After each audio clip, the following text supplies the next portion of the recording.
Hi, I'm Kat Matthews and I'm going to win the Ironman World Championships. One day.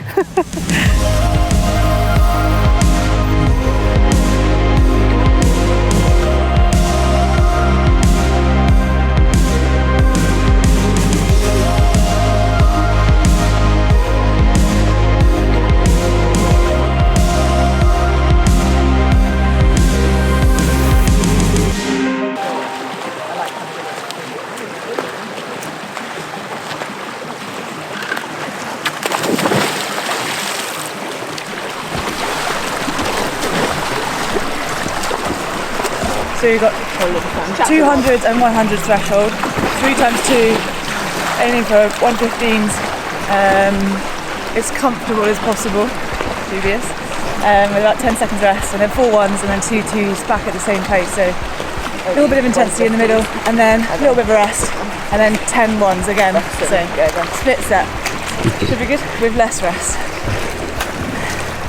We're going to try and cling on to Chris's feet.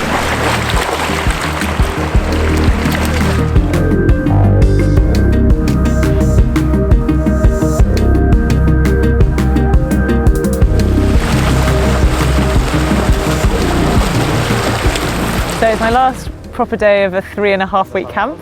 So I finished on a bit of a high. I had a 5k swim this morning with about 2.5k, was it 2.5? Yeah, 2.5k of threshold in there. And I had some friends, which was really nice. All went really well, swam 110s to finish in a wetsuit, so pretty happy with that. Especially because the first couple of races of the season are going to be wetsuit races, so it's quite nice to have that in the back pocket. And then we went out on the bike. I probably would have done my run session first, but the bike group was going out. So yeah, 3 hours 45 on the bike in a really cool group. Pretty mixed intensity, but mostly aerobic. And then the run, 5 by 5 minutes at tempo. So just a bit of a mix. Nothing too crazy, just a bit of intensity to finish off a really quite tough training camp. It was good. And is this like a typical training day even back in the UK? So at the moment, I am peaking and troughing, I guess, with volume and intensity. So over the training camp, I don't count volume. I've got no idea. I think I'd done about 55 hours of biking in the last, or 57 today in the last 3 weeks. So it's quite a lot of biking, but obviously therefore I'm making the most of the sunshine. Going home next week, I'll probably just be doing 90 minutes on the turbo trainer again, which is dreamy. A couple might be 2 hours, but yeah, really maximising the camp and the sunshine and just the enjoyability of it.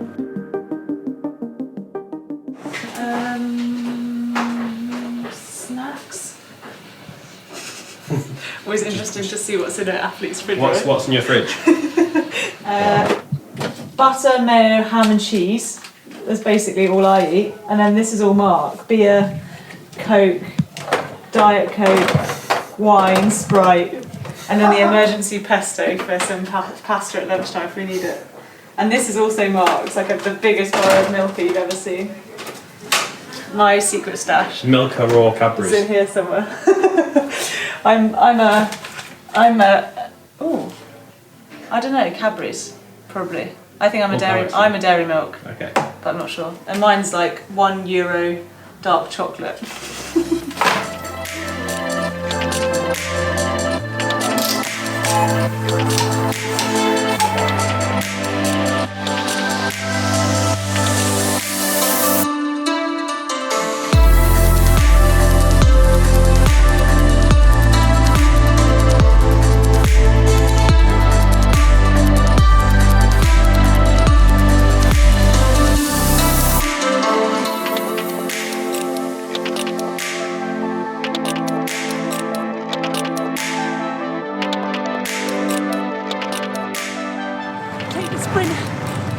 I haven't got the Strava segments on here. I wish I had. And that would be an absolute drop and group, just for the camera.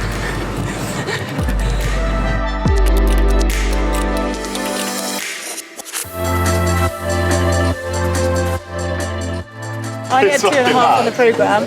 but I'm probably just going to keep riding because it's quite a nice ride. It's all aerobic and everyone's really happy, so an extra hour here and there is pretty fine. I just don't want to overdo it because I've got a bike session later, run session later, so quick coffee and then just back on. I think we're going to do Taviasco from the bottom or something. I'm not too sure, but yeah, good.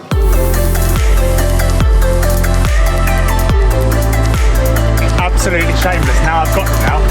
That little rest was perfect. You can get a little. Mum's the word though, yeah? What's quite funny is that the group that we're seeing scattered all over the road is a group that tried to take us on earlier in the day. And now they're the ones just popped. Pop, pop.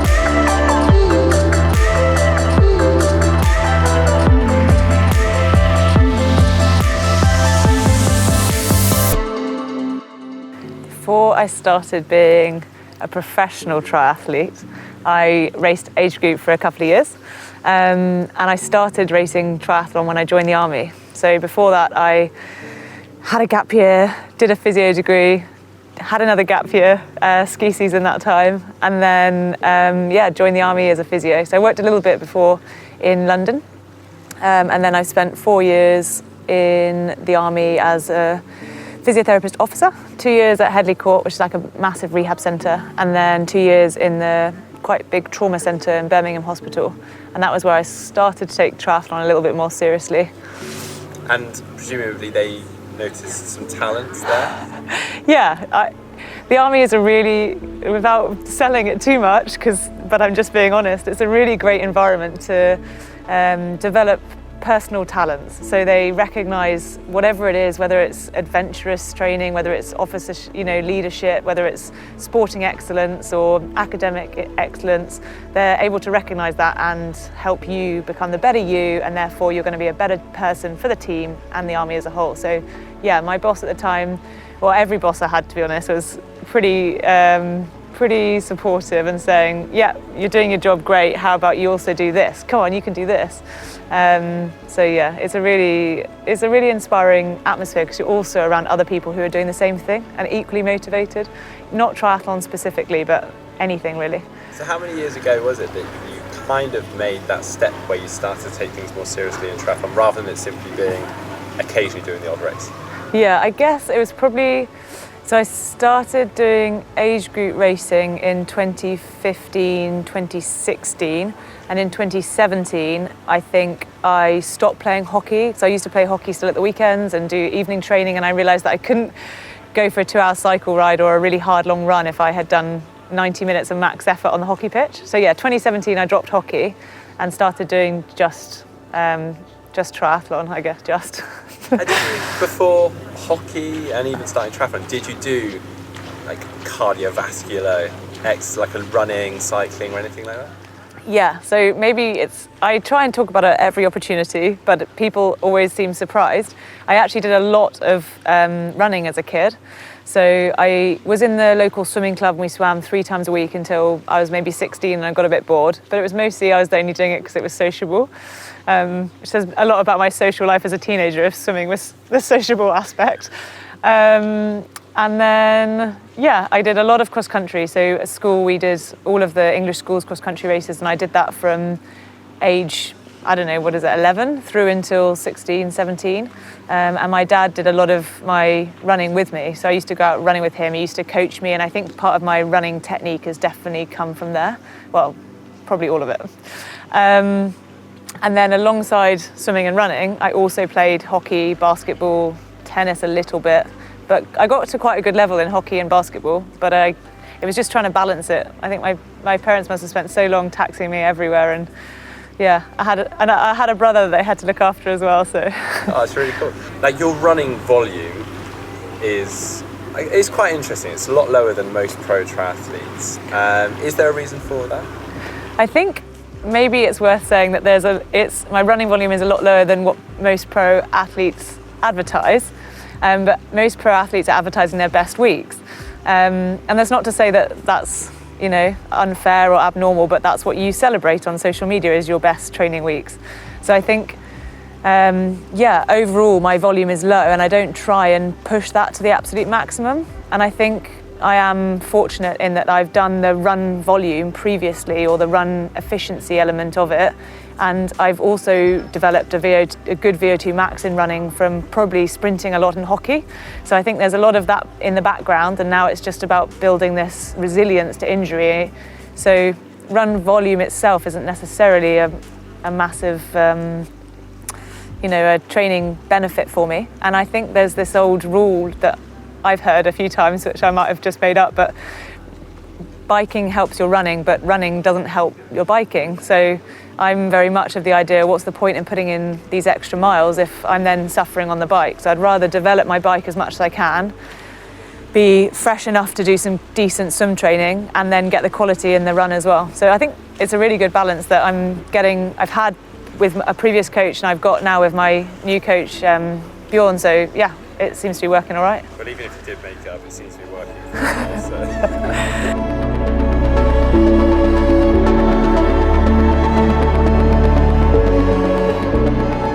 I've only got 2 hours or something, 2.5 hours before a run interval session, because that went on a little bit longer than I expected.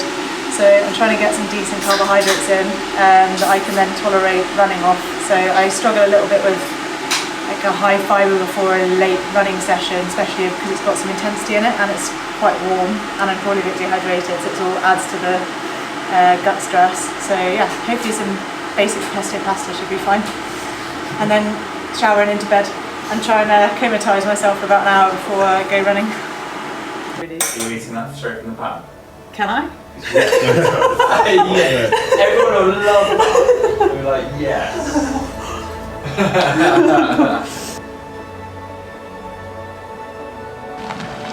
How are we feeling right now? Oh, not great. Yeah, just done 20 minutes warm up and we got the 5:55 tempo. As I was going through the case from the warm up, I was like gradually being like, yeah, that's 3:45s is fine, 3:50s also fine, Katrina, just get through this, just get through it. So we'll see. The realities of being a pro. It looks really glamorous from the outside. This is what you don't see. Yeah.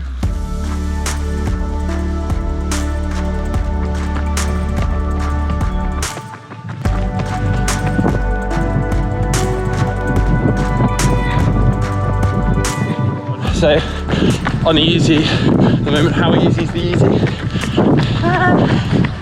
Just easy.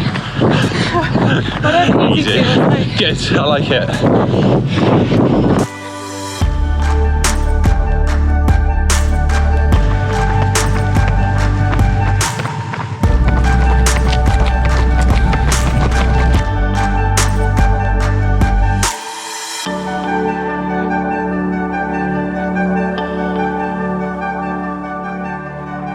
Well, thanks, Kat, for allowing us to join your training day, but also inviting me along. Thank you for inviting me along to that run session. That's the end of a 3.5 week training camp for you. Yeah. How do you feel now? Honestly, a bit fragile. Quite tough to keep a good conversation going. I don't think I'd be much company at dinner, but it's been really good numbers, and that last run session was just a great way to finish. So yeah, thanks it's for brilliant. coming along. No, thank you. Thanks for showing us a sample or a typical day in the life of a pro triathlete, at least a day in the life of Kat Matthews.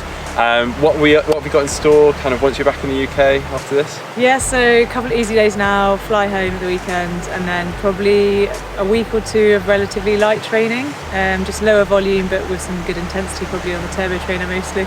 Nice. I'm quite looking forward to it. Awesome. Well, thanks ever so much. Great session. Hard as nails, honestly. If you liked today's video, please do give it a thumbs up, give it a like, and don't forget to subscribe to the channel.